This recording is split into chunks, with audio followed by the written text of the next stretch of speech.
کہ یہ جو لاز ہیں جو ویمن پروٹیکشن کے ان پہ بھی کی تھی، اور پولیس انویسٹیگیٹرس میں بھی اس میں پورے پنجاب میں ہم نے کی، بلکہ ابھی اس کا سیکنڈ فیز ہم نے کرنا ہے، یعنی وہ اس کے لیے بھی موجود ہیں۔ سیکس اوفینسز کا رجسٹر الگ ہر تھانے میں پڑا ہوگا، ہر تھانے میں یا جدھر خاتون ایک آفیسر ہوگی جو اس قسم کے کیسز کو کرے گی۔ یہ اسٹیبلش ہو رہی ہیں چیزیں اور ہو چکی ہیں، اور اس میں جو ہے اینٹی ریپ کوڈ ایک کنسالیڈیٹڈ اوفینسز ساری ادھر جو ہے ٹرائی کی جائیں گی۔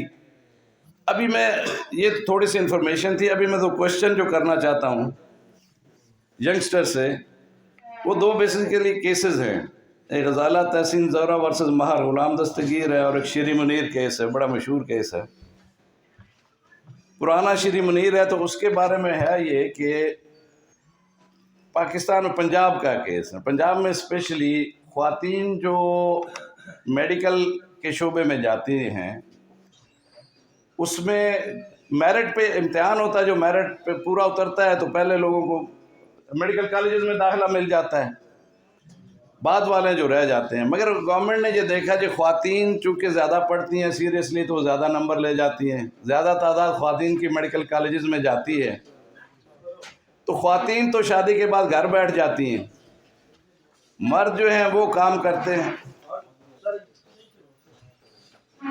ویلکم، بہت شکریہ۔ میں ینگسٹر سے بس اسٹوڈنٹ سے کچھ کوشچن کر رہا تھا۔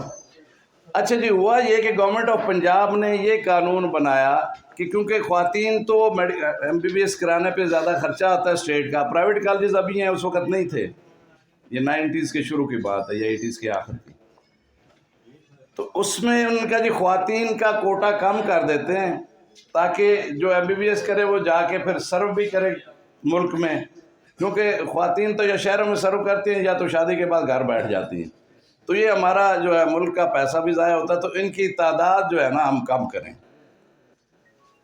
انہوں نے پھر میرٹ الگ الگ بنانے کا قانون بنایا کہ ان کا میرٹ جیسے 1000 نمبر پہ اگر میل یا 900 نمبر پہ ایک میل اسٹوڈنٹ کو ایڈمیشن ملتا ہے تو 1000 نمبر پہ خواتین کو ملا، تو سیٹیں ان کی 30% کر دیں، 70% میل کی ہوئی، تو اس کا مطلب یہ ہوا کہ جو 900 نمبر والا میل ہے وہ ایڈمیشن لے لے گا، اور خاتون کو ایڈمیشن لینے کے لیے 1000 نمبر لینے پڑتے ہیں۔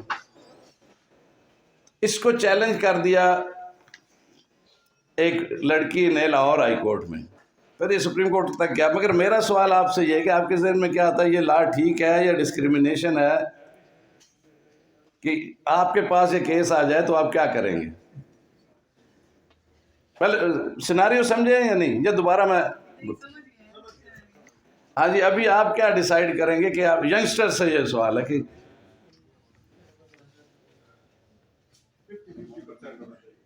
برابر ہونا چاہیے؟ نہیں، 50% میں بھی ایک چیز ہے کہ کوٹا اگر 50-50 رکھ دیں تو بھی خواتین زیادہ نمبر لے لیتی ہیں، تو خواتین تو کم، پھر زیادہ نمبر لینے والے اگر ہم ایسا کرنا، میرٹ بنتا ہے اوپر کی یہ لائن بنی ہے، یعنی یہ 1100 ادھر سے 1000 اور ادھر سے چھوٹ، اگر ہم پہلے لینے کٹ لگا دیتے ہیں 1000 پہ تو اس میں سے 60% خواتین ہوں گے، 40% میل ہوں گے۔